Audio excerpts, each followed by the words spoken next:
अगर आप किसी से पूछते हो कि इंग्लिश बोलने के लिए सबसे पहले कौन से टॉपिक को सीखे जिससे इंग्लिश फ्लुएंटली बोल पाए, आप चाहे कितने भी बड़े इंस्टीट्यूट में क्यों ना चले जाओ इंग्लिश सीखने के लिए, सबसे पहले आपको सिखाया जाएगा टेंसेस।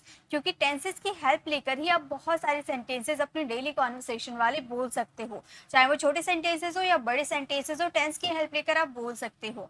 उसके बाद अगर आप इंग्लिश स्पीकिंग की बात करो तो टेंसेस के बाद आपको मॉडल वर्ब सिखाया जाएगा। क्योंकि अब हम अपने डेली कॉन्वर्सेशन में ऐसे भी बहुत सारे सेंटेंसेस बोलते हैं जो हमारे मूड पे डिपेंड होते हैं। जब हम किसी से रिक्वेस्ट करते हैं, किसी का कोई काम करने की ऑब्लिगेशंस होती है, एडवाइस देते हैं या फिर परमिशन मांगनी होती है, इन सभी चीज़ों के लिए हमें मॉडल वर्ब का आना ज़रूरी है। क्योंकि मॉडल वर्ब हमारे मूड पर डिपेंड होते हैं।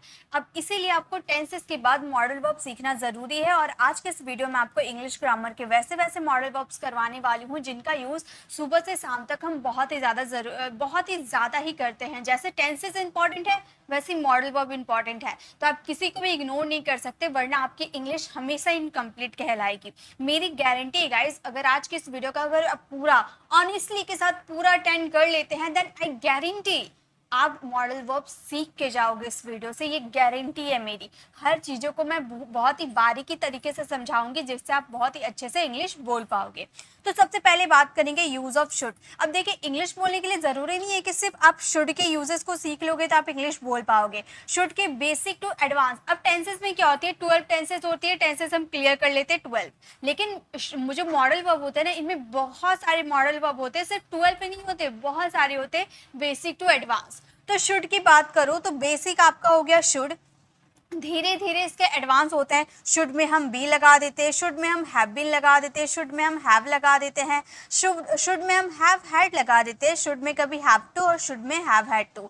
तो ये सब इसके एडवांस यूजेस है जो कि मैं सभी चीज़ कवर करवाऊंगी, क्योंकि सभी चीज़ हमारी इंग्लिश स्पीकिंग के लिए ज़रूरी है, सभी बहुत ही इंपॉर्टेंट है। तो चलिए एक एक करके स्टार्ट करते हैं। सबसे पहले बात करेंगे शुड, जो कि हमारा बेसिक यूजेस है। शुड का मतलब होता है चाहिए, यानी कि जब आप किसी को एडवाइस देते हो, जब आप किसी को सजेशन देते हो, ठीक है, सजेशन दे दो या फिर एडवाइस दो, उन सब चीज़ों के लिए आपको शुड का यूज़ करना होता है।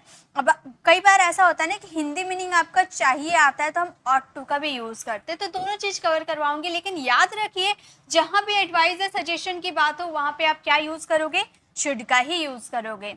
स्ट्रक्चर होगा सब्जेक्ट, शुड, वर्ब की फर्स्ट फॉर्म एंड ऑब्जेक्ट, ये हमारा स्ट्रक्चर है, ठीक है। जैसे तुम्हें पढ़ाई करनी चाहिए, आप किसी को एडवाइस दे रहे हो ना, मैंने क्या बोला, एडवाइस या सजेशन, सलाह या सुझाव। तो आप किसी को सलाह दे रहे हो ना कि तुम्हें पढ़ाई करनी चाहिए, तुम क्लास में फर्स्ट आ सकते हो, तो तुम्हें पढ़ाई करनी चाहिए, यू शुड स्टडी। यू आपका सब्जेक्ट हो गया, शुड आपका लगा दिया और वर्ब का फर्स्ट फॉर्म यानी कि स्टडी। यू शुड स्टडी यानी कि आपको पढ़ाई करनी चाहिए।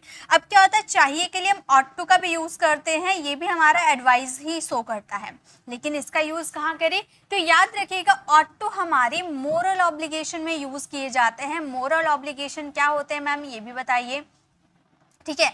तो मोरल ऑब्लिगेशन जो होती है यानी कि नैतिकता वाली बातें, अच्छी, आप सिंपल पर समझ लो, अच्छी वाली बातें।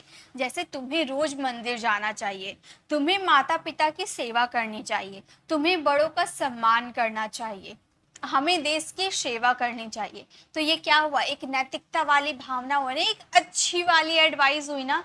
तो हमें अगर बोलना हो कि तुम्हें रोज मंदिर जाना चाहिए तो हम बोलेंगे you should go to temple। Sorry, should की जगह हम क्या यूज करेंगे, ought to यूज करेंगे। आप शुड का यूज कर सकते हो, कोई दिक्कत नहीं है, कोई भी दिक्कत नहीं है, लेकिन ought to नैतिकता के लिए ought to का यूज कर सकते हैं। you ought to go to temple every day। तुम्हें रोज मंदिर जाना चाहिए, तो हम क्या यूज करेंगे, हम यूज करेंगे ought to का, क्योंकि हम नैतिकता वाली बात करें, ठीक है।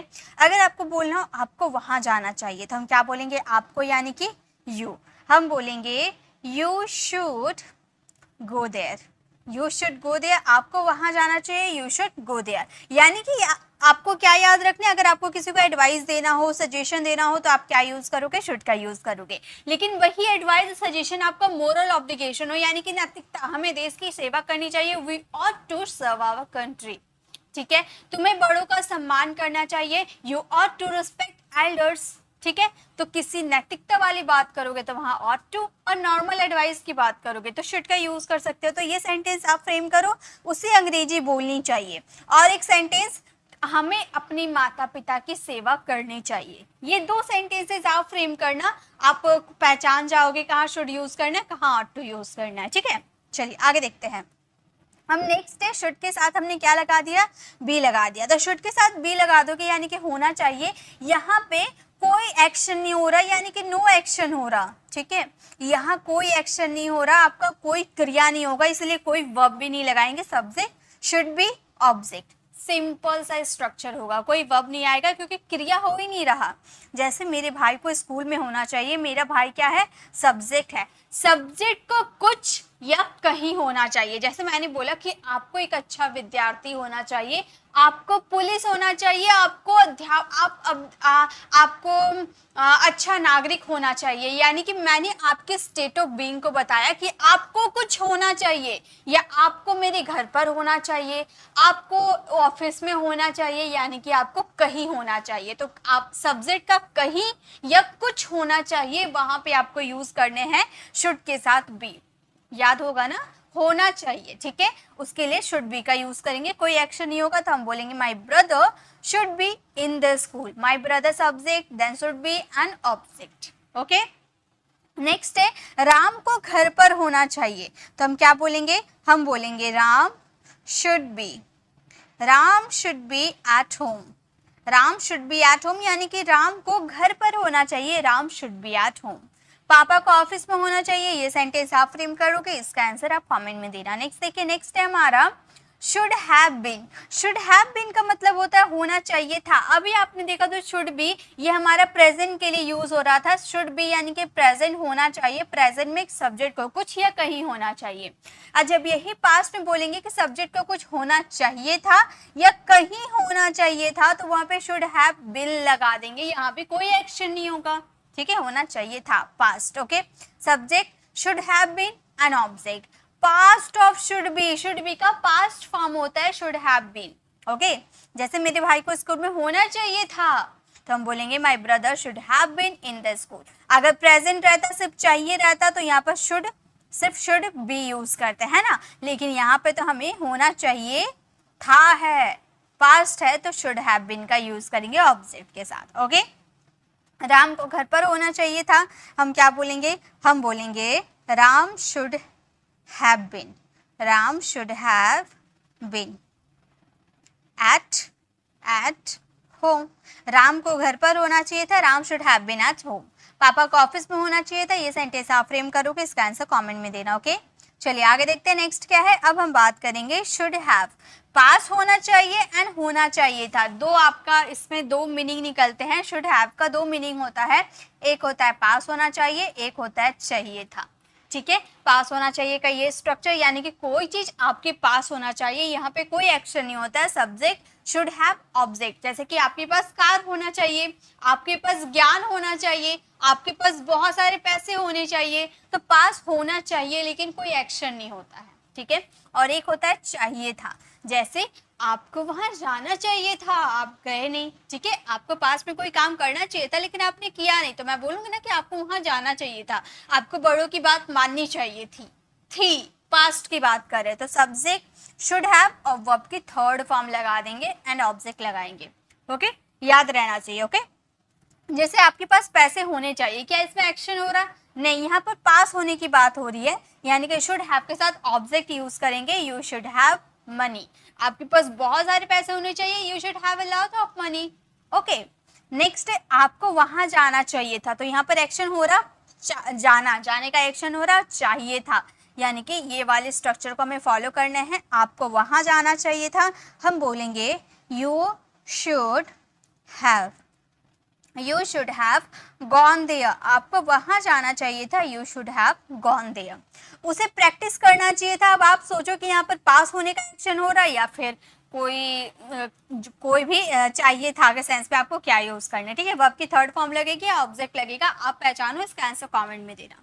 चलिए आगे देखते हैं। नेक्स्ट क्या है, अब हम बात करेंगे शुड हैव हैड। अब देखिए जैसे अभी आपने देखा ना कि शुड हैव का मतलब होता है पास होना चाहिए, यानी कि प्रेजेंट में आपके पास कुछ होना चाहिए, तो आपने शुड हैव का यूज कर दिया वो आपकी थर्ड फॉर्म के साथ। लेकिन वही चीज पास होना चाहिए था पास्ट में, ठीक है। शुड हैव का पास्ट है शुड हैव हैड, पास होना चाहिए था। Subject should have had, object कोई एक्शन नहीं, पास्ट में आपके पास कुछ होना चाहिए था, आपके पास पैसे होने चाहिए थे। अभी है नहीं तो मैं बोल रही हूँ कि आपके पास पैसे होने चाहिए थे, तो मैं बोलूंगी you should have had money, you should have had money, आपके पास पैसे होने चाहिए थे। आपके पास एक बाइक होनी चाहिए थी, तो हम ये सेंटेंसेस को क्या बोलेंगे, हम बोलेंगे you should have had, you should have had a bike, you should have had a bike, आपके पास एक बाइक होनी चाहिए थी, you should have had a bike. यहाँ पर पास होना चाहिए था, पास्ट में कोई एक्शन नहीं होगा। उसके पास एक कार होनी चाहिए थी, ये सेंटेंस आप फ्रेम करना और इसका आंसर कमेंट में देना। अब देखिए नेक्स्ट सेंटेंस, अब नेक्स्ट हमारा है should have to. Have to, जब भी आप सेंटेंसेस में हैव के साथ टू देख लोगे ना तो याद रख लेना वो सेंटेंस में आपका नेसेसरी शो कर रहा है, यानी कि वो काम करना जरूरी है, जरूरी है, नेसेसिटी शो करता है। जैसे करना ही चाहिए, आपको पढ़ना ही चाहिए, आपको वहां जाना ही चाहिए, सेंटेंसेस में ये काम करना जरूरी है, ऐसा बोल रहा है ना, नेसेसरी है, ठीक है। तो वहां should have to, subject should have to, verb की फर्स्ट फॉर्म एंड ऑब्जेक्ट। याद रखिएगा जब भी शुड हैव के साथ टू लग जाता है तो उसके बाद हमेशा वर्ब की फर्स्ट फॉर्म ही आती है, ठीक है। जैसे आपको पढ़ना ही चाहिए, ही होगा, ठीक है। आपको पढ़ना नहीं, ये पहले सेंटेंस नॉर्मल है, ठीक है, ये सेंटेंस नॉर्मल है। अगर आपको सिंपल बोलना हो, आपको पढ़ना चाहिए, तो आप क्या बोलोगे, यू शुड स्टडी। सिंपल, इसमें ही है नहीं है। नॉर्मल सेंटेंस जिसमें हम एडवाइस दे रहे कि आपको पढ़ना चाहिए, यू शुड स्टडी। आपको पढ़ना चाहिए था, अब यहाँ पर चाहिए था मतलब पास्ट में आपको कोई काम करना चाहिए था, तो शुड हैव के साथ वर्ब की थर्ड फॉर्म यूज कर देंगे। यही तो हमने सीखा है ना, आप जब इसकी प्रैक्टिस करोगे ना तो आपको और भी अच्छे से क्लियर हो जाएगा, ठीक है। तो हम बोलेंगे यू शुड हैव स्टडीड, आपको पढ़ाई करना चाहिए था, यू शुड हैव स्टडीड। अब आपको पढ़ना ही चाहिए, तीनों सेंटेंसेस में डिफरेंस देखिए, आपको पढ़ना चाहिए, आपको पढ़ना चाहिए था, आपको पढ़ना ही चाहिए, यानी कि ये काम करना ही चाहिए, ठीक है। तो अब ये सेंटेंस में हम ये वाले स्ट्रक्चर को फॉलो करेंगे, हम बोलेंगे you should have to. Difference को आप समझिए, ठीक है, किसका यूज कहाँ करना है, आप इसके डिफरेंस को समझोगे ना तो आसानी हो जाएगी आपको ये सब समझना। You should have to study, यानी कि आपको पढ़ना ही चाहिए, ओके। तो ये थी हमारी शुड हैव टू, तीनों सेंटेंसेस का डिफरेंस को समझिए। आगे देखिए नेक्स्ट क्या है, शुड हैव हैड टू। अब देखिए अभी हम लोगों ने क्या देखा, शुड हैव टू का मतलब करना ही चाहिए, यानी कि प्रेजेंट में कोई काम करना ही चाहिए, ठीक है। फोर्स देकर बोले कोई काम करना ही चाहिए प्रेजेंट में, अब वही सेंटेंस करना ही चाहिए था, मतलब पास्ट में आपको कोई काम करना ही चाहिए था, लेकिन अनफॉर्चुनेटली आपने वो काम नहीं किया, ठीक है।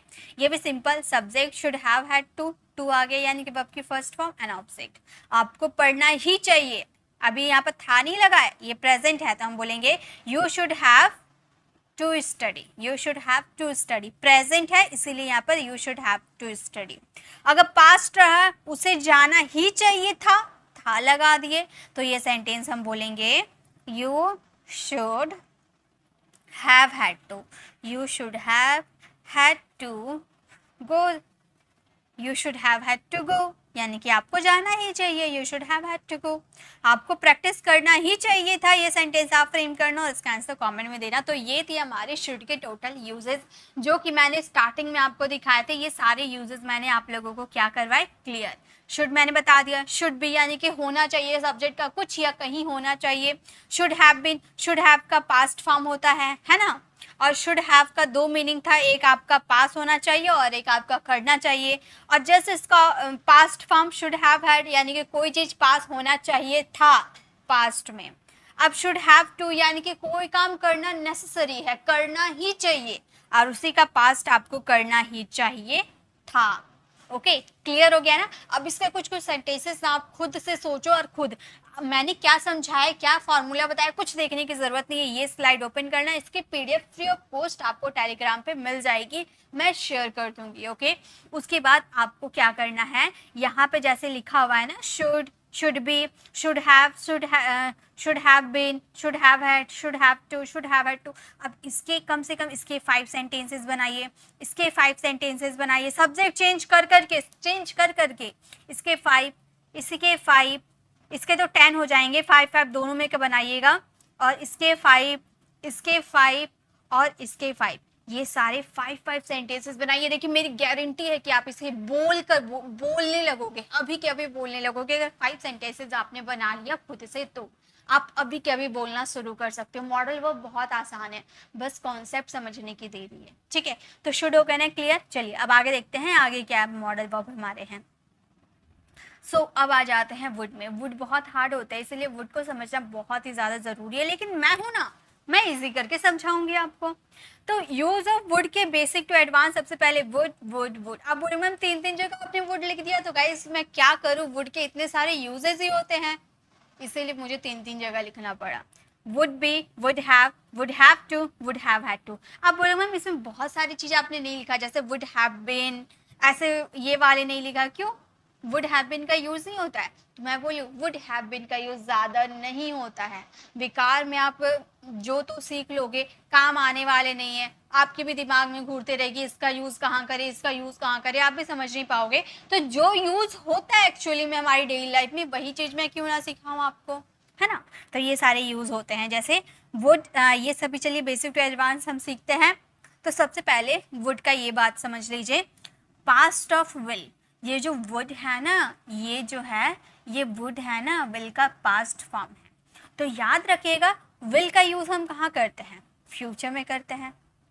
विल का यूज फ्यूचर में करते हैं ना, लेकिन वुड का यूज हम प्रेजेंट या पास्ट में करते हैं, लेकिन फ्यूचर में कभी यूज नहीं होता। फ्यूचर में विल और पास्ट और प्रेजेंट में आपके वुड लगते हैं।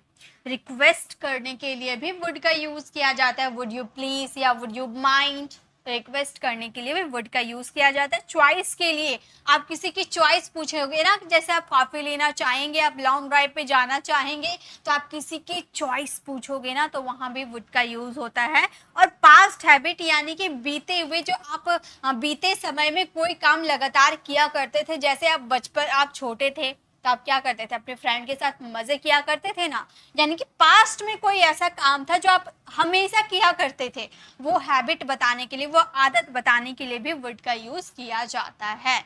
ठीक है, चलिए बताती हूँ आगे मैं।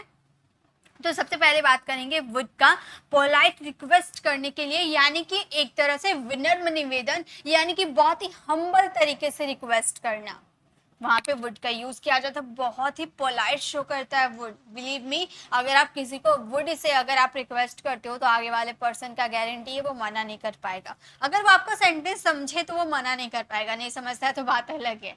ठीक है, अगर उसने भी इंग्लिश सीखी है तो आपकी बातों को वो जरूर समझेगा।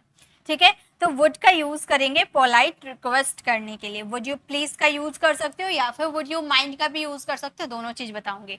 तो अगर आप वुड यू प्लीज का यूज करोगे तो वर्ब का first form an object use करना होगा। और अगर आप वुड यू माइंड का यूज करते हो, जैसे आप ऐसे बोलते हो ना, आपको बुरा तो नहीं लगेगा यहाँ मैं बैठ जाऊं ऐसे, तो would you mind plus verb का fourth form plus object.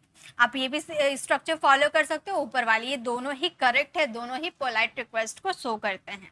Okay, जैसे कृपया आप यहाँ आएंगे, कृपया आप यहाँ आएंगे, तो आप रिक्वेस्ट कर रहे हो, हम्बल तरीके से रिक्वेस्ट कर रहे हो, तो आप बोलोगे would you please come here. Come आपका क्या है, वर्ब का first form. Would you please come here, का आप यहाँ आएंगे। या फिर अगर आप ये वाले स्ट्रक्चर को फॉलो करते हो, वन सेकेंड, अगर आप ये वाले स्ट्रक्चर को फॉलो करते हो तो आपके सेंटेंस ऐसे बनेंगे, आप बोलोगे would you mind, would you please की जगह आप क्या करोगे, वुड यू माइंड, और वर्ब की क्या आएगी, फोर्थ फॉर्म। अगर प्लीज का यूज करते हो तो वर्ब का फर्स्ट फॉर्म, अगर माइंड का यूज करते हो वर्ब का फोर्थ फॉर्म, यानी कि कमिंग हो जाएगा। कम का फोर्थ फॉर्म कमिंग हियर, तो आप बोलोगे would you mind coming here, आपको बुरा तो नहीं लगेगा आप यहाँ आएंगे।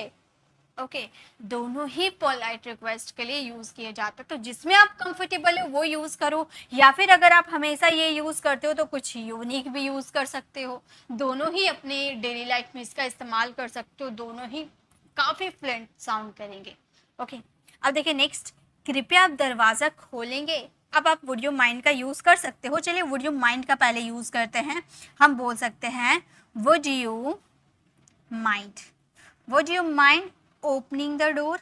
वर्ब का फोर्थ फॉर्म यूज करेंगे ना, तो opening the door. Would you mind opening the door, आपको बुरा तो नहीं लगेगा, क्या आप दरवाजा खोल देंगे? ओके या फिर यहाँ क्वेश्चन मार्क लगाना। ओके या फिर आप बोल सकते हो, चलिए यहीं पर मैं बता देती हूँ, उतना लिखने नहीं जाऊंगी, नीचे में बता देती हूँ। आप वुड यू प्लीज, ठीक है, और यहाँ पर ओपन हो जाएगा। आप क्या बोलोगे? Would you please open the door, क्या आप दरवाजा खोल देंगे? कृपया आप दरवाजा खोल देंगे, would you please open the door. Okay next अब सेंटेंस है कृपया आप धीरे बोलेंगे, ये सेंटेंस आप फ्रेम करना और इसका आंसर कमेंट में देना। ओके चलिए नेक्स्ट देखते हैं, नेक्स्ट क्या है। अब हम बात करेंगे वुड का यूज करेंगे चॉइस के लिए। मैंने बोला ना चॉइस के लिए भी, आप किसी को प्रेफर करते हो कुछ कि आप चाय लेंगे या कॉफी लेंगे, क्या आप मेरी मदद करना पसंद करेंगे, तो वहां पे हम वुड का यूज करते हैं, वुड यू लाइक का यूज करते हैं, would you like have coffee, ठीक है। तो would you like plus V1 and object का यूज करेंगे। ओके जैसे तुम मेरी मदद करना पसंद करोगे, या फिर क्या आप मेरी मदद करना चाहेंगे, कैसे भी आप सेंटेंस बोल सकते हो, बस आप किसी के सामने उसे चॉइस करने की बात बोल रहे हो। जैसे आप किसी के सामने, कोई आपके घर में मेहमान आ जाता है तो आप चाय या कॉफी उससे पूछते हो, तो आप प्रिफर करते हो ना, उसके सामने चॉइस लगते हो कि आप चाय लेंगे या कॉफी लेंगे। अब वो दोनों में से चॉइस करता है, तो यही चॉइस करने के लिए आप वुड यू लाइक का यूज करते हो। ओके तो क्या आप मेरी मदद करना पसंद करेंगे, या फिर क्या आप मेरी मदद करना चाहेंगे? Would you like to help me, would you like to help me. आप यहाँ बैठना पसंद करेंगे, या फिर क्या आप यहाँ बैठेंगे? आप दोनों में से कैसे भी यूज कर सकते हो, तो आप बोलोगे would you like to sit here, would you like to sit here, क्या आप यहाँ पर बैठना पसंद करेंगे? would you like to sit here। आप कॉफी लेना पसंद करेंगे, ये सेंटेंस आप फ्रेम करना और इसका आंसर कमेंट में देना। ओके चलिए नेक्स्ट देखते हैं, नेक्स्ट क्या है। अब हम बात करेंगे वुड का पास्ट हैबिट के लिए। वुड का यूज हम पास्ट हैबिट को शो करने के लिए भी यूज करते हैं। मैंने बताया था ना कि पुरानी बातों को जब हम कोई चीज लगातार करते हैं पास्ट में, जैसे कि मान लो आपके घर के पास एक आम का पेड़ था, तो आप जब छोटे थे तो आप रोज शाम में जाते थे और आम के पेड़ से आम तोड़ा करते थे। मतलब आपकी रोज की वो हैबिट थी कि रोज शाम को जाना, वहां से आम तोड़ना, फिर आना, फिर शाम को जाना, है ना। तो आपकी ये आदत थी, आप लगातार ये काम किया करते थे। या पास्ट में आप क्रिकेट खेला करते थे, तो पास्ट की कोई आदत है जो आप लगातार किया करते थे, उसे बताने के लिए आप वुड का यूज कर सकते हो, या फिर उसके लिए यूज्ड टू का भी यूज किया जाता है। तो ज्यादा यूज्ड टू का यूज किया जाता है, लेकिन अगर आपको यूज्ड टू याद नहीं आते हैं तो आप वुड का भी यूज कर सकते हो, ठीक है। सब्जेक्ट यूज्ड टू या वुड, दोनों में से कोई भी यूज करो, देन वर्ब की first form and object. Okay आपके पास बेस्ट ऑप्शन है यूज्ड टू। पास्ट हैबिट के लिए सबसे पहले यूज्ड टू का ही यूज किया जाता है, अगर वो याद नहीं आते हैं तो वुड का यूज कर सकते हो, ठीक है। जब वो यहाँ था वो मुझसे बात करता था, when he was here he would talk to me, या फिर when he was here he used to talk to me। Okay used to का भी यूज कर सकते हो। नेक्स्ट है, मैं अपने बचपन में टेनिस खेला करती थी। मैं क्या बोलूंगी? I would, या फिर used to का भी यूज यहाँ पे मैं कर सकती थी। I would play tennis in my childhood, in my childhood, मैं अपने बचपन में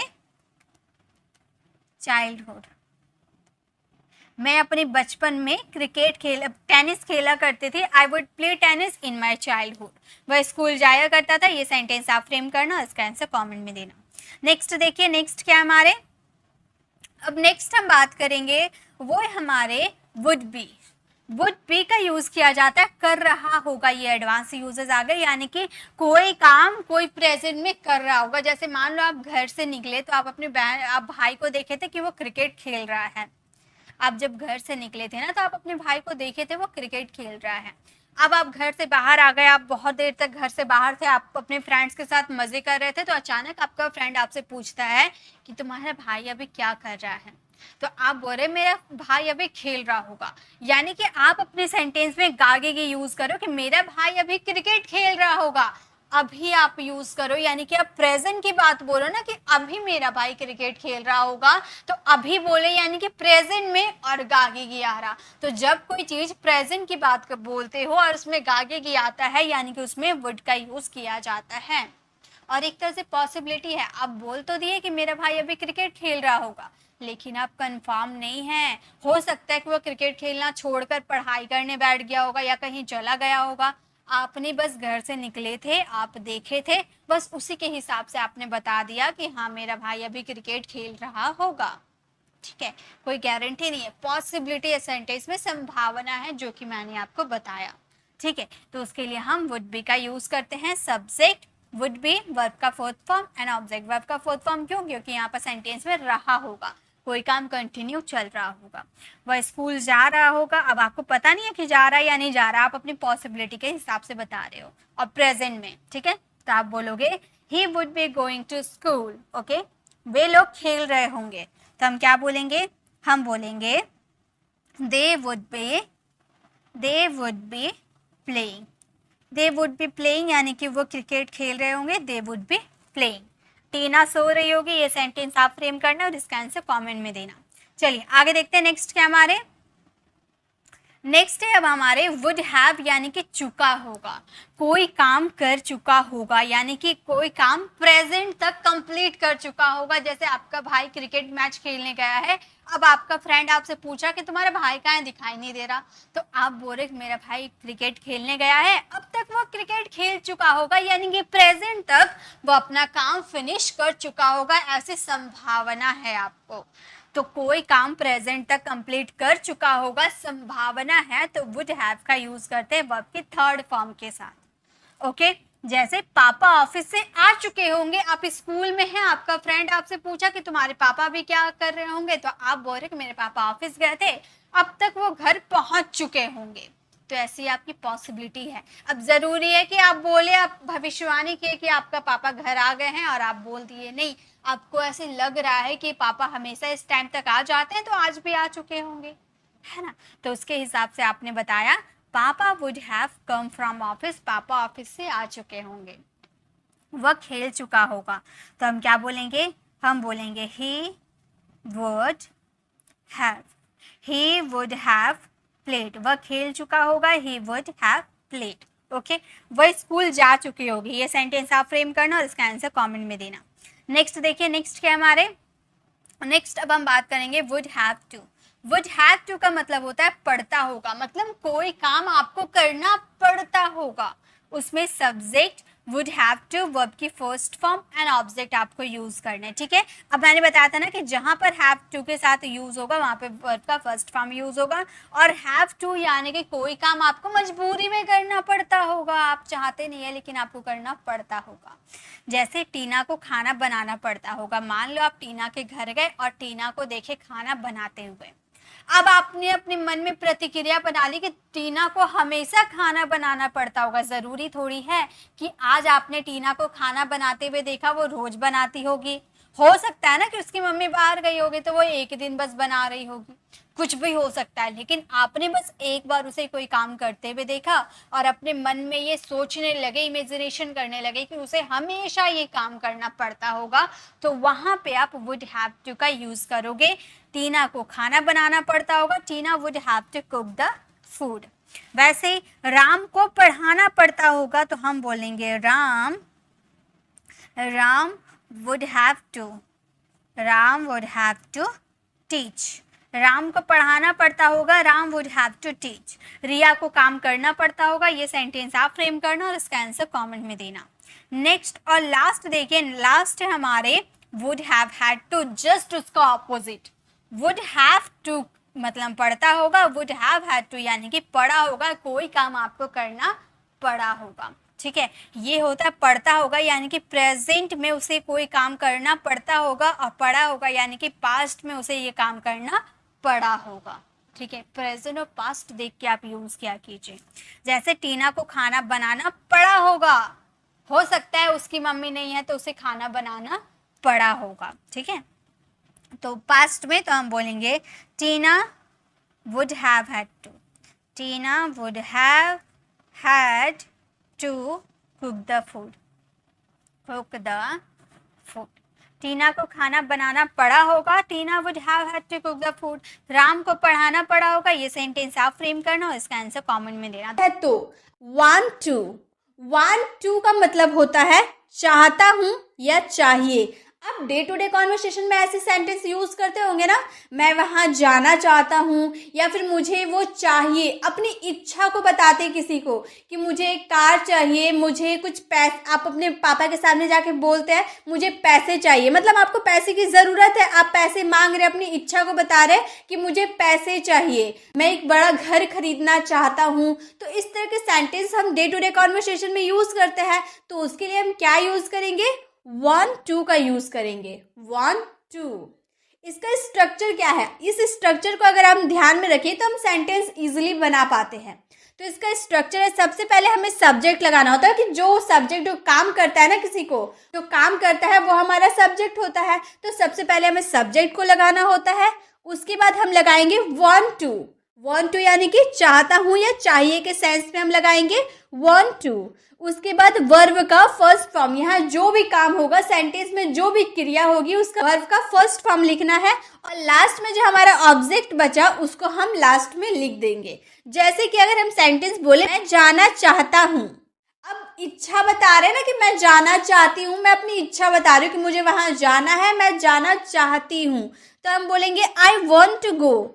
इस स्ट्रक्चर को फॉलो किए देखिए, सबसे पहले हम लोगों ने सब्जेक्ट लगा दिया, उसके बाद हम लोगों ने want to लगाया, उसके बाद वर्ब का फर्स्ट फॉर्म go। इसमें हमारा ऑब्जेक्ट नहीं था इसलिए हम लोगों ने ऑब्जेक्ट नहीं लगाया। तो आई वॉन्ट टू गो, मैं जाना चाहती हूँ, अपनी मन की फीलिंग्स को मैंने बताया। मैं जाना नहीं चाहती हूँ, मेरी जो इच्छा है ना वो जाना नहीं है, मैं जाना नहीं चाहती हूँ। I don't want to go, I don't want to go. और गाइस यहाँ जो आपको want नजर आ रहा है ना, ये want आपके सब्जेक्ट और टेंस के अकॉर्डिंग चेंज हो सकती है, उसमें कोई दिक्कत नहीं है। मान लीजिए यहाँ आपने I के साथ want का यूज किया, लेकिन I की जगह अगर थर्ड पर्सन सिंगुलर होता तो यहाँ पर want का हम wants बना देते, s लगा देते। तो आपको इसमें ध्यान रखनी होगी कि want सब्जेक्ट और टेंस के अकॉर्डिंग चेंज हो जाता है। तो मुझे जाना नहीं चाहिए था, अगर नेगेटिव सेंटेंस बोलेंगे तो हम बोलेंगे I don't want to go. क्या वो जाना चाहता है, आप किसी सवाल पूछ रहे क्या वो जाना चाहता है, तो बोलेंगे does he want to go. अब देखिए यहाँ पर डज का यूज क्यों किया गया है, क्योंकि ही जो हमारा है ना थर्ड पर्सन सिंगुलर है, इसीलिए हम लोगों ने डू का यूज ना करके डज का यूज किया है। Does he want to go, क्या वह जाना चाहता है, वो देखना चाहता है, वो एक लड़का है वो देखना चाहता है। ही वॉन्ट्स टू वॉच, ही हमारा थर्ड पर्सन सिंगुलर था इसलिए want का हम लोगों ने wants बना दिया, s लगा दिया। ही वॉन्ट्स टू वॉच, वो देखना चाहता है, वॉच की जगह see का भी यूज कर सकते हैं, ही वॉन्ट्स टू see।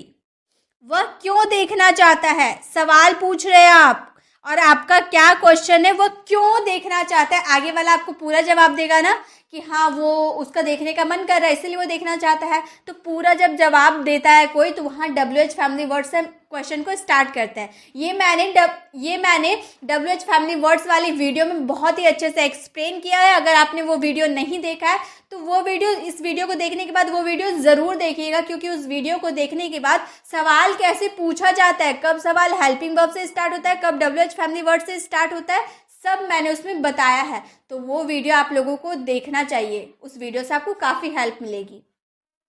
तो यहाँ पर मैंने बोला वो क्यों देखना चाहता है, सवाल मैंने पूछा वो क्यों देखना चाहता है, तो मैं बोलूँगी why does he want to go. क्यों के लिए हम WH फैमिली वर्ड्स वाई का यूज़ करते हैं, ये मैंने उसमें बताया था। तो वाई हमारा ही थर्ड पर्सन सिंगुलर था इसलिए डज का यूज़ किए। Why does he want to see, वह क्यों देखना चाहता है। तो जब आप अपनी मन की फीलिंग्स को किसी को बताएंगे ना कि मैं आज घूमने जाना चाहती हूँ, मैं आज वहाँ जाना चाहती हूँ, तो जो भी आपकी मन की फीलिंग्स रहेगी उसे आप बताइएगा किसी को, तो वहाँ पे आपको want to का यूज़ करना है।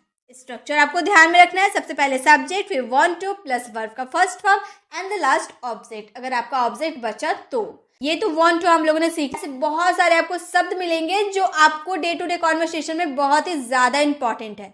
तो वीडियो में अच्छे से वीडियो को एकदम ध्यान से आपको देखना है ताकि आपको सब आसानी से समझ में आ जाए। मैं बहुत ही इजी वे में आपको सिखाने वाली हूँ, बहुत ही सरल भाषा में। अब है वुड हैव। वुड हैव का दो सेंस निकलता है, एक होता है पास होगा और दूसरा होता है काम कर चुका होगा। मतलब एक सेंस में कोई काम नहीं हो रहा, बस हम पास होने की बात कर रहे हैं। पास होने में कोई काम हो रहा है, नहीं हो रहा। और दूसरे वाले में काम कर चुका है, काम हो रहा है, उसमें चुका है, मतलब काम की उसमें वर्ब आएगा। देखिए स्ट्रक्चर दोनों का अलग अलग है। पास होगा का स्ट्रक्चर अलग है और काम कर चुका का भी स्ट्रक्चर अलग है। जब हम पास होगा वाला सेंटेंस बोलेंगे ना कि मेरे पास एक कार होगा, मेरे पास एक पेन होगा, मेरे पास एक बुक होगा, तो होगा के लिए हम क्या यूज़ करेंगे? सबसे पहले सब्जेक्ट यूज़ करेंगे, उसके बाद would have and the last object. जब काम कर चुका होगा, कोई काम होगा अगर सेंटेंस में, तो उसमें हम यूज़ करेंगे सबसे पहले सब्जेक्ट, उसके बाद वुड हैव, उसके बाद वर्ब का थर्ड फॉर्म। क्यों? क्योंकि इसमें हम लोग का काम हो रहा है ना। जैसे राम खेल चुका होगा, राम पढ़ चुका होगा, तो उसमें काम हो रहा है ना, पढ़ने का, खेलने का काम हो रहा है, तो उसमें हम वर्ब का थर्ड फॉर्म यूज़ करेंगे और लास्ट में हम ऑब्जेक्ट लगा देंगे। और गाइस आप सोच रहे होंगे यहाँ होगा आ रहा है ना, होगा दोनों सेंस में होगा आ रहा है। आगेगी के लिए तो हम लोगों ने विल का यूज सीखा है, लेकिन यहाँ वुड का यूज क्यों हुआ है ये मैंने काफी बार आपको मॉडल्स में बताया, फिर से मैं आपको बता दे हूँ क्योंकि शायद आप पहली बार मेरी वीडियो देख रहे होंगे तो आपको नहीं पता होगा, इसलिए मैं फिर से दोहरा देती हूँ। जब आप प्रेजेंट में कोई बात बोलेंगे ना कि वो खेल रहा होगा, वो काम कर चुका होगा, उसके पास होगा, प्रेजेंट में बात बोल रहा है, तो उसमें आपको वुड हैव का यूज करना है। अगर फ्यूचर की बात करें कि उसके पास एक पेन होगा, फ्यूचर में उसके पास पेन होगा, अभी नहीं है, फ्यूचर में होगा, तो उसमें विल का यूज करना है। प्रेजेंट में अगर बोल रहे कि उसके पास पेन होगा, मतलब जिस वक्त आप बोल रहे हैं उसके पास वो पेन होगा, तो उसमें वुड का यूज करना है। ठीक है, इसमें आपको कंफ्यूज नहीं हो, विल और वुड में आपको कंफ्यूज नहीं होना। दोनों का हिंदी मीनिंग भले ही सेम आता है, लेकिन उसको सिचुएशन आपको देखना होगा कि आप प्रेजेंट की बात कर रहे हैं या फिर फ्यूचर की बात कर रहे हैं। जैसे हमारा सेंटेंस है उसके पास पेन होगा, कोई काम हो रहा है, इसमें कोई काम नहीं हो रहा ना, सिर्फ हम लोगों ने क्या बोला, उसके पास पेन होगा, तो हम बोलेंगे he would have a pen. हमारा ही सब्जेक्ट हो गया, उसके बाद वुड हैव हम लोग लगा दिए, उसके बाद a pen object. He would have a pen, उसके पास पेन होगा। प्रेजेंट में आप दुकान गए पापा के साथ, पापा ने पूछा कि तुम्हारी बहन के पास पेन नहीं होगा, पेन ले लो, तो आप बोल रहे मेरी बहन के पास पेन होगा, आप जिस वक्त बोल रहे उसके पास पेन होगा, तो इसमें वुड हैव का यूज करना है कि वुड हैव अ पेन। उसके पास पेन नहीं होगा, अब आप नेगेटिव सेंटेंस बोल रहे उसके पास पेन नहीं होगा, आपके पापा बोल रहे कि उसके पास पेन नहीं होगा, तो बोलेंगे he would have not a pen. Would और हैव के बीच में आपको नॉट का यूज करना है। He would not have a pen, उसके पास पेन नहीं होगा। क्या उसके पास पेन होगा, सवाल पूछा जा रहा है, क्या उसके पास पेन होगा। अब उसके पास अगर पेन होगा तो यस बोला जाएगा, नहीं होगा तो नो बोला जाएगा, मतलब आधा जवाब आपको मिल रहा है ना। तो आप मॉडल हेल्पिंग वर्ब से अपना क्वेश्चन को स्टार्ट कीजिएगा।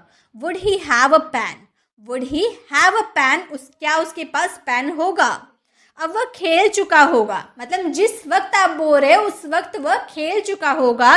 ही would have played, he would have played, सबसे पहले हम लोगों ने सब्जेक्ट लगा दिया, उसके बाद वुड हैव लगाया, उसके बाद वर्ब का थर्ड फॉर्म प्लेड। सेकेंड और थर्ड फॉर्म दोनों सेम होता है, लेकिन यहाँ पे हम लोगों ने थर्ड फॉर्म का यूज़ किया है। ही वुड हैव प्लेड, अगर ऑब्जेक्ट रहता है क्रिकेट रहता है तो क्रिकेट लिख देते, ही वुड हैव प्लेड क्रिकेट, वह क्रिकेट खेल चुका होगा। वह क्यों खेल चुका होगा, कोई सवाल पूछ रहा है, वह क्यों खेल चुका होगा, पूरा जवाब आपको देना है। तो आप क्या चीज़ से सवाल स्टार्ट कीजिएगा, WH फैमिली वर्ड्स वाई से। क्यों? क्योंकि हम लोगों ने क्यों की बात की। Why would he have played, why would he have played, वह क्यों खेल चुका होगा। तो जब आपके सेंटेंस में पास होगा या फिर कोई काम कर चुका होगा तो हम उसमें वुड हैव का यूज करना है। जब प्रेजेंट में आप कुछ बोल रहे कि उसके पास होगा या फिर प्रेजेंट में वो खेल चुका होगा तब वुड हैव का यूज करेंगे। अगर फ्यूचर के लिए बात करेंगे तो उसमें विल हैव का यूज करेंगे। ये आपको ध्यान में रहेगा। चलिए आगे बढ़ते हैं। अब है हैविंग टू का मतलब होता है पढ़ रहा है, मतलब मुझे मजबूरी में वो काम करना पड़ रहा है। उसमें हम क्या यूज करेंगे, हैविंग टू का यूज करेंगे। स्ट्रक्चर है, सब्जेक्ट लगाना है सबसे पहले, उसके बाद इज एम आर लगाना है, प्लस हैविंग टू लगाना है। क्या, हैविंग टू, जो पढ़ रहा है के सेंस में हैविंग टू। उसके बाद वर्ब का first form and the last object. जैसे मुझे पढ़ना पड़ रहा है, अब मैंने आपको फ़ोन किया और आपसे मैंने पूछा कि तुम क्या कर रहे हो, तो आप बोलोगे मुझे पढ़ना पड़ रहा है, मेरी मम्मी ने मुझे आज डांटा है, बोला बेटा अभी तुम पढ़ाई करने बैठो, तो मुझे अभी पढ़ना पड़ रहा है। I am having to study, मुझे पढ़ना पड़ रहा है। अब मैं आपको रिटर्न जवाब दूंगी, मुझे पढ़ना नहीं पड़ रहा है, तो मैं बोलूँगी I am not having to study. क्या तुम्हें पढ़ना पड़ रहा है? अब मैंने आपसे पूछा क्या तुम्हें पढ़ना पड़ रहा है? Are you having to study? Are you having to study? उसे खेलना पड़ रहा है, वो खेलना नहीं चाहता है लेकिन मजबूरी में उसे खेलना पड़ रहा है। He is having to play, he is having to play. उसे क्यों खेलना पड़ रहा है? Why does he having to play? Why does he having to play, उसे क्यों खेलना पड़ रहा है? तो जब आपके सेंटेंस में पड़ रहा है, कोई काम आप करना नहीं चाहते हैं फिर भी आपको मजबूरी में वो काम करना पड़ रहा है, तो उसमें आपको हैविंग टू का यूज़ करना है। स्ट्रक्चर आपको ध्यान में रखना है। सबसे पहले सब्जेक्ट आप लगा दीजिएगा, उसके बाद इज एम आर आपके सब्जेक्ट के अकॉर्डिंग, उसके बाद हैविंग टू, लास्ट में वर्ब और सबसे लास्ट में ऑब्जेक्ट अगर बचा तो। ज़्यादातर में तो हम लोगों ने जितना सेंटेंस देखा ज़्यादातर ऑब्जेक्ट नहीं रहता, लेकिन अगर आपका ऑब्जेक्ट बच गया तो आप ऑब्जेक्ट लगा दीजिएगा। अब है वुड बी। वुड बी का होता है होगा या फिर रहा होगा। इसमें भी दो सेंस निकलता है, एक सिंपली होगा और दूसरा रहा होगा। दोनों का स्ट्रक्चर भी अलग होता है। अगर आप होगा बोलना चाहते हैं तो आपका स्ट्रक्चर होगा सब्जेक्ट, उसके बाद वुड बी और डायरेक्ट ऑब्जेक्ट, कोई वर्ब नहीं, कुछ भी नहीं। जैसे वह घर पर होगा, वह दुकान पर होगा, वह स्कूल में होगा, पापा ऑफिस में होंगे, इसमें कोई काम हो रहा है? नहीं हो रहा है ना, सिर्फ सब्जेक्ट की कहीं होने की बात कर रहे हैं लेकिन इसमें काम नहीं हो रहा है। और दूसरा सेंस है रहा होगा, जो इसमें काम होगा। जैसे कि स्ट्रक्चर है सब्जेक्ट, उसके बाद वुड बी, उसके बाद वर्ब का फर्स्ट फॉर्म, वर्ब के फर्स्ट फॉर्म में आपको आईएनजी ऐड करनी है, लास्ट में ऑब्जेक्ट। जैसे ऐसे सेंटेंस आप बोलते होंगे ना, वह खेल रहा होगा, वह खेल रहा होगा, तो उसका काम कर रहा है ना, खेलने का काम कर रहा है ना। तो जब आपके सेंटेंस में काम हो रहा है तो आप ये वाले स्ट्रक्चर को फॉलो करेंगे, और जब कोई काम नहीं होगा तो ये वाले स्ट्रक्चर को फॉलो करेंगे। जैसे वह घर पर होगा, ही वुड बी एट होम। मान लो मैं और आप स्कूल में हैं और मैंने आपसे पूछा कि आपका भाई कहाँ है, और आप बोल रहे वह घर पर होगा, मतलब आपका भाई जो सब्जेक्ट है, सब्जेक्ट घर पर होगा, उसकी पोजीशन कहाँ है, घर पे होना है, तो हम बोलेंगे he would B at home, वह घर पर होगा। वह घर पर नहीं होगा, negative sentence, he would not be at home, he would not be at home, would be के बीच में आपको नॉट का यूज़ करना है।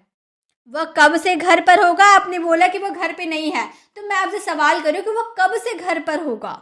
When would he be at home? When would he be at home? अब वह खेल रहा होगा, ये वाले स्ट्रक्चर को आप फॉलो करेंगे, क्योंकि इसमें काम हो रहा है ना, खेलने का काम हो रहा है कि वह खेल रहा होगा। He would be playing।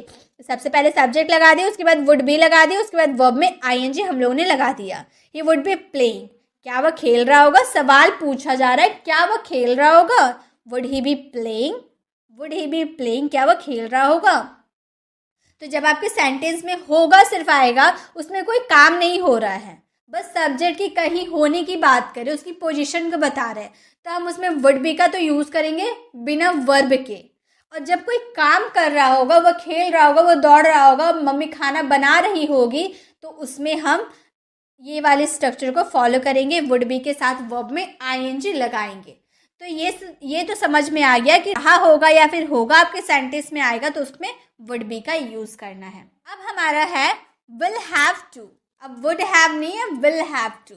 Will have to का मतलब होता है करना पड़ेगा या फिर करना पड़ेगी। स्ट्रक्चर है सब्जेक्ट, फिर विल हैव टू, वर्ब का first form and the last object. जैसे मुझे जाना पड़ेगा, फ्यूचर में मुझे जाना पड़ेगा, प्रेजेंट की बात नहीं कर रहा है, फ्यूचर की बात कर रहा है कि मुझे जाना पड़ेगा। ये सारे सेंटेंस आपके बोलने पे डिपेंड कर रहा है कि आप किस तरह की बात बोल रहे हैं, प्रेजेंट में जाने की बात करें या फ्यूचर में जाने की बात कर रहे हैं। आपको ये सेंटेंस को देखकर उतना नहीं समझ में आएगा, लेकिन जब आप इसे खुद यूज़ कीजिएगा ना, किसी को बोलिएगा कि वो जा रहा होगा, वो खेल रहा होगा, या फिर वह उसे जाना पड़ेगा, कैसे सेंटेंस बोल रहे, फ्यूचर के लिए बोल रहे या प्रेजेंट के लिए बोल रहे, वो आप जब बोलेंगे तब आपको समझ में आएगा, ऐसे नहीं समझ में आएगा। तो बस इतना ध्यान रखिए, जब आप फ्यूचर में कुछ होने की बात करेंगे तो उसमें विल का यूज़ करेंगे, और जब प्रेजेंट में कुछ होगा, जब प्रेजेंट में खड़े होके आप कुछ होने की बात बोल रहे हैं, तो उसमें आपको वुड का यूज़ करना है। ठीक है, अगर आपको अभी भी थोड़ी बहुत कन्फ्यूज़न है तो आप मॉडल्स वाली वीडियो में चले जाइए, मैंने बहुत ही अच्छे से उसमें एक्सप्लेन किया है। अगर आप वो अच्छे से देख लेते हैं तो आपको 100% ये जो कन्फ्यूज़न है ना दूर हो जाएगी। ठीक है, जैसे मुझे जाना पड़ेगा, I will have to go. Future में मुझे जाना पड़ेगा, I will have to go. मुझे जाना नहीं पड़ेगा, I will not have to go. I will not have to go. मुझे कब से जाना पड़ेगा? When will I have to go? When will I have to go? तुम्हें करना पड़ेगा, you will have to do. तुम्हें करना पड़ेगा, you have to do. You will have to do. क्या तुम्हें करना पड़ेगा? Will you have to do? Will you have to do? तो जब आपके सेंटेंस में करना पड़ेगा या फिर करना पड़ेगी ऐसे सेंटेंसेस आएंगे, फ्यूचर में आपको वो काम करना पड़ेगा, तो उसमें आपको will have to का यूज़ करना है, बस और कुछ नहीं। स्ट्रक्चर है, सबसे पहले आपको सब्जेक्ट यूज़ करना है, उसके बाद will have to वर्ब का first form and the last object. अब है about to। about to का मतलब होता है होने वाला है, कुछ होने वाला है, कोई आने वाला है, घर में मेहमान आने वाले हैं, बच्चे स्कूल जाने वाले हैं, ऐसे सेंटेंसेस के लिए अबाउट टू का यूज़ करेंगे। इसका स्ट्रक्चर है, सबसे पहले सब्जेक्ट, उसके बाद helping verb, is, am, are, was, were, जो हमारा हेल्पिंग वर्ब होता है वो हम यूज़ करेंगे अबाउट टू। उसके बाद वर्ब का first form and the last object. और ये जो was, were, is, am, are है ना, ये आपके सेंटेंस और टेंस के हिसाब से चेंज होगा। अगर आप पास्ट की बात करेंगे तो वॉज वर्ड लगेगा, अगर प्रेजेंट की बात करेंगे तो इज, एम, आर लगेगा। जैसे वह आने वाला है, आप किसी से बोल रहे हैं कि वह आने वाला है, तो हम बोलेंगे he is about to come. He is about to come, वह आने वाला है। अगर पास्ट की बात करें कि तुम सोने वाले थे, अब मैंने आपको बोला कि चलो खेलते हैं, आप बोल रहे मुझे नींद आ रहा, मैं सोऊंगा, तो आप सो गए। थोड़ी देर बाद मैंने आके आपको देखा कि आप फ़ोन चला रहे, तो मैं आपको बोल रही हूँ कि तुम सोने वाले थे, तुम तो खेलने नहीं आए, तुम बोले कि मुझे नींद आ रहा है, तुम सोने वाले थे, तो बोलेंगे you were about to sleep. तुम सोने वाले थे, you were about to sleep. तुम सोने वाले नहीं थे, you were not about to sleep. You were not about to sleep. क्या तुम सोने वाले थे? Were you about to sleep? Were you about to sleep. तुम कब से सोने वाले थे? When were you about to sleep? When were you about to sleep. जब आपके सेंटेंस में होने वाला है आएगा तो उसमें अबाउट टू का यूज़ करना। ज़रूरी नहीं है सिर्फ होने वाला ही आएगा, आपके सेंटेंस में वाला है लेकिन आएगा, सोने वाला है, आने वाला है, काम करने वाला है, तो उसके लिए अबाउट टू का यूज़ करना है। अब है सपोज्ड टू। सपोज्ड टू का मतलब है कुछ करने की उम्मीद की जाती है, किसी से कुछ करने की उम्मीद की जाती है। इसके स्ट्रक्चर है, सबसे पहले सब्जेक्ट, उसके बाद सपोज्ड टू प्लस वर्ब का first form and the last object. जैसे उन्हें हमारी मदद करनी चाहिए, मतलब उनसे मदद की उम्मीद है मुझे, उन्हें हमारी मदद करनी चाहिए। They are supposed to help us. They are supposed to help us. मान लीजिए आप गाड़ी से कहीं घूमने जा रहे हैं अपनी फैमिली के साथ, रास्ते में आपकी गाड़ी खराब हो गई। अब आप गाड़ी से उतरे और सामने देखें कि मेरा फ्रेंड रोहन खड़ा है, किसी और से बात कर रहा है। अब आप उतर के सोच रहे हैं कि रोहन मेरा फ्रेंड है, उसे हमारी मदद करनी चाहिए। अब आपने मदद के लिए बोला नहीं है रोहन को कि रोहन मेरी गाड़ी खराब हो गई, मदद कर दो, आपने ऐसा नहीं बोला। आप अपने मन में सोच रहे, उससे उम्मीद करें कि रोहन को हमारी मदद करनी चाहिए, तो उस वाले सेंस में बोलेंगे they are supposed to help us. They are supposed to help us. तुम्हें वहाँ जाना चाहिए, you are supposed to go there. You are supposed to go there. तुम्हें वहाँ नहीं जाना चाहिए, you are not supposed to go there.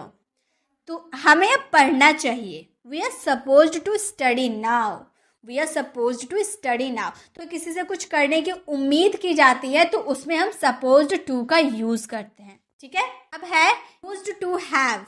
Used to have का मतलब है हुआ करता था, पास्ट में हुआ करता था, मैं एक अच्छा गायक हुआ करता था। हैव अगर लगा देते हैं तो पास होने की कोई बात होती है। जैसे मेरे पास एक कार हुआ करती थी, मेरे पास एक अच्छी किताब हुआ करती थी, पास्ट में कुछ पास हुआ करती थी, तो उसके लिए हम यूज्ड टू हैव का यूज़ करेंगे। इसका स्ट्रक्चर है सबसे पहले सब्जेक्ट, उसके बाद यूज्ड टू हैव और लास्ट में ऑब्जेक्ट। बहुत ही आसान है, कोई काम नहीं हो रही है, कोई क्रिया नहीं है। जैसे उसके पास कार हुआ करती थी, पास्ट में उसके पास कार हुआ करती थी, he used to have a car, he used to have a car. मेरे पास किताब हुआ करती थी, I used to have a book, I used to have a book. उसके पास बाइक हुआ करती थी, पास्ट में उसके पास बाइक हुआ करती थी, he used to have a bike, he used to have a bike. उसके पास बाइक हुआ करती थी। तो जब आपका सेंटेंस है पास्ट में आपके पास कुछ हुआ करती थी, तो उसमें आपको यूज्ड टू हैव का यूज़ करना है पास्ट के लिए, पास्ट हैबिट को शो करने के लिए, ठीक है। अब है बी यूज्ड टू। अभी हम लोगों ने यूज्ड टू हैव का यूज़ देखा, अब है बी यूज्ड टू। ये जो बी है ना, मैंने एक वीडियो में आपको बताया था बी का ओरिजिन इज एम आर से हुआ है। तो अब बी ना लगाकर इज एम आर भी अगर आप लगाते हो तो आप बिल्कुल करेक्ट। इसका मतलब होता है आदत है या फिर हो जाएगी। तुम्हें इन बातों की आदत है, तुम्हें इन बातों की आदत हो जाएगी। ऐसे सेंटेंसेस के लिए बी यूज्ड टू का यूज़ करेंगे। जैसे स्ट्रक्चर है सबसे पहले सब्जेक्ट, उसके बाद हेल्पिंग वर्ब। हेल्पिंग वर्ब यानी कि जो बी है ना, बी की जगह आप is am are was verb का यूज़ कर सकते हैं हेल्पिंग वर्ब के रूप में। उसके बाद यूज्ड टू का यूज़ करेंगे एंड द लास्ट अदर्स, जो भी आपका ऑब्जेक्ट बच जाएगा वो। जैसे हमें इन बातों की आदत है। मान लीजिए आप किसी के घर गए, वहाँ पास में देखा कि बहुत झगड़ा हो रहा है। अब आप जिसके घर में गए वो लोग बोल रहे हैं आपको कि हमें इन बातों की आदत है, मतलब उनका झगड़ा देख देख के हमें आदत सी हो गई है। तो आप बोल रहे कि हमें इन बातों की आदत है, we are used to this things, we are used to this things. हमें इन बातों की आदत है, हमें इन बातों की आदत नहीं है। अब आप बोल रहे कि हमें इन बातों की आदत नहीं है, you are not used to this things. क्या आपको इन बातों की आदत है? Are you used to this things? Are you used to this things? आपको क्यों इन बातों की आदत है? Why are you used to this things? Why are you used to this things? तुम्हें जल्द ही इसकी आदत हो जाएगी, मतलब तुम्हें इसकी आदत अभी है नहीं, बट बहुत ही जल्द इसकी आदत हो जाएगी। You will soon be use to this, या फिर दिस की जगह आप इट का भी यूज़ कर सकते हैं। You will soon be use to it. तो जब आपको आदत है या फिर आदत हो जाएगी आपके सेंटेंस में आएगा, तो उसमें यूज्ड टू का यूज़ करना है और बी की जगह आप इज एम आर वर्ज वर का यूज़ अपने टेंस और सब्जेक्ट के अकॉर्डिंग करना है। अब है हैड बेटर। हैड बेटर यानी कि करना अधिक अच्छा रहेगा, मतलब कोई काम ज़्यादा ठीक रहेगा करना। का स्ट्रक्चर है सब्जेक्ट, उसके बाद हैड बेटर, उसके बाद वर्ब का first form and the last other words. अब तुम्हारा निकलना ज़्यादा ठीक रहेगा। आप किसी के घर गए और खाना पीना सब हो गया। अब घर वाला बोला कि अब तुम्हारा शाम हो गई, तो वो बोला कि अब क्या मुझे निकलना चाहिए? तो आप बोले हाँ, अब तुम्हारा निकलना ज़्यादा ठीक रहेगा। You had better leave now, you had better leave now. तुम्हारा उसे फ़ोन करना ज़्यादा ठीक रहेगा। उसने फ़ोन नहीं किया तो क्या हो गया? तुम्हारा उसे फ़ोन करना ज़्यादा ठीक रहेगा। You had better ring him, you had better ring him. तुम्हें उसे फ़ोन करना ज़्यादा ठीक रहेगा। तो जब आप किसी को बोल रहे हैं ना कि तुम्हें ये करना ज़्यादा ठीक रहेगा, तो उसके लिए आपको हैड बेटर का यूज़ करना है। अब है वुड रादर। वुड रादर यानी कि कोई काम करना दूसरे काम से अधिक अच्छा लगता है। कोई काम करना दूसरे काम से अधिक अच्छा लगता है। जैसे इसके एग्जाम्पल्स को देखेंगे तो हमें समझ में आने लगेगा। इसका स्ट्रक्चर है, सबसे पहले हमें सब्जेक्ट लगाना होगा, उसके बाद वुड रादर का यूज़ करना है प्लस वर्ब का फर्स्ट फॉर्म, उसके बाद हमें दैन का यूज़ के बाद फिर हमें वर्ब का फर्स्ट फॉर्म लगाना होगा। जैसे हम शरण में जाने की अपेक्षा मरना पसंद करेंगे। आप अपनी बात बोल रहे हैं कि हमें उसके शरण जाने की अपेक्षा, मतलब उसके शरण नहीं जाना है, भले मरना पसंद है। उसके लिए हम बोलेंगे वी वुड रादर डाई, हमें मरना पसंद है, देन सरेंडर, उसके शरण में जाने से ज़्यादा। ठीक है, we would rather die than surrender, हम शरण में जाने की अपेक्षा मरना पसंद करेंगे। मुझे फुटबॉल खेलने के बजाय देखना अधिक अच्छा लगता है, मतलब आपको फुटबॉल खेलना अच्छा नहीं लगता बल्कि देखना आपको बहुत अच्छा लगता है। ये जो बजाय आप बोले ना, बजाय या फिर अपेक्षा, इसी के लिए तो हम रादर का यूज़ करते हैं। हम लोगों ने कंजंक्शन में सीखा था ना, बजाय अगर हमें सेंटेंस में रहे तो उसके लिए रादर का यूज़ करेंगे। We would rather watch football, हमें फुटबॉल देखना अच्छा लगता है, देन प्लेड, खेलने से ज़्यादा। तो जब आपके सेंटेंस में कोई काम आपको करना अच्छा नहीं लगता बल्कि उसे देखना अच्छा लगता है, तब उसमें आपको वुड रादर का यूज़ करना है। हैड का यूज़ हम पास्ट के लिए करते हैं, ये तो आप बहुत अच्छे से जानते हैं, लेकिन जब उसमें हम टू बी का यूज़ कर देते हैं तो उसका मतलब हो जाता है किया जाना था, पेसिव में चला जाता है कि पेसिव वाले सेंटेंसेस, कमरा साफ किया जाना था, खाना बनाया जाना था, इसे बेचा जाना था, दूध खरीदा जाना था। तो इस तरह के पेसिव वाले सेंटेंसेस में हम हैड के साथ टू बी का यूज़ करते हैं। स्ट्रक्चर है सबसे पहले ऑब्जेक्ट। अब हम ये बात तो बहुत अच्छे जानते हैं, पेसिव वाले सेंटेंसेस में सबसे पहले हम ऑब्जेक्ट को लगाना होता है, उसके बाद हैड का यूज़ करेंगे plus two be plus verb का थर्ड फॉर्म। ये तो नॉर्मल सी चीज़ है, बहुत बार हम लोगों ने सीखा है पेसिव वाले सेंटेंसेस में सिर्फ वर्ब का थर्ड फॉर्म ही लगता है। उसके बाद अदर वर्ड्स, जो हमारा सब्जेक्ट अगर रहा तो बाय करके सब्जेक्ट लिख देंगे, नहीं तो नहीं लिखेंगे, ज़्यादातर हम नहीं लिखते हैं। जैसे उसे पकड़ा जाना था, किसके द्वारा पकड़ा जाना था ये नहीं हम लोगों ने बोला, हम लोगों ने सिर्फ इतना बोला है उसे पकड़ा जाना था, he had to caught, he had to be caught, he had to be caught. इसे खाया जाना था, it had to be eaten, it had to be eaten. इनको बेचा जाना था, आप कुछ बेचने के लिए बाजार गए हैं लेकिन बिका नहीं है, तो कोई बोल रहा है कि इनको बेचा जाना था, this had to be sold, this had to be sold, मतलब जो सामान था उसे बेचा जाना था। खाना बनाया जाना था, food had to be cooked, food had to be cooked. घर साफ किया जाना था, the house had to be cleaned, the house had to be cleaned. तो जब आपको पेसिव वाले सेंटेंसेस बोलना होगा ना कि किया जाना था आपको वो काम, तो उसमें हैड के साथ आपको टू बी का यूज़ करना है प्लस वर्ब का थर्ड फॉर्म, ये तो हम जानते हैं। इसी के साथ हम लोगों ने काफ़ी सारे वर्ड्स देखे जो हमारे डे टू डे कॉन्वर्सेशन में बहुत ही ज़्यादा यूज़ होता है। आई होप आपको पसंद भी आए होंगे। कैसी लगी वीडियो को कमेंट बताना बिल्कुल मत भूलिएगा, और इसे अपनी डे टू डे कॉन्वर्सेशन में ज़रूर यूज़ कीजिएगा, क्योंकि अगर आप इसे यूज़ करते हैं, प्रैक्टिस करते हैं अपने फ्रेंड्स के साथ, फैमिली के साथ, तो ही आप ये अच्छे से सीख पाइएगा। तो प्रैक्टिस कीजिए, बात कीजिए, जिससे बात करें इंग्लिश में कीजिए। वीडियो अच्छी लगी तो वीडियो को लाइक करें। अगर आप चैनल पर नए हैं और अभी तक चैनल को सब्सक्राइब नहीं किया है तो जल्दी से करके बेल आइकॉन को ज़रूर क्लिक कीजिएगा। मेरे जो चैनल पे मैं जो वीडियोस लेकर आती हूँ ना, वो आप डे टू डे कॉन्वर्सेशन में बहुत ही आराम से यूज़ कर पाते हैं, तो वो मैं लाती रहूँगी और आप तक नोटिफिकेशन मिलती रहेगी। मिलते हैं नेक्स्ट वीडियो में, तब तक के लिए कीप लर्निंग।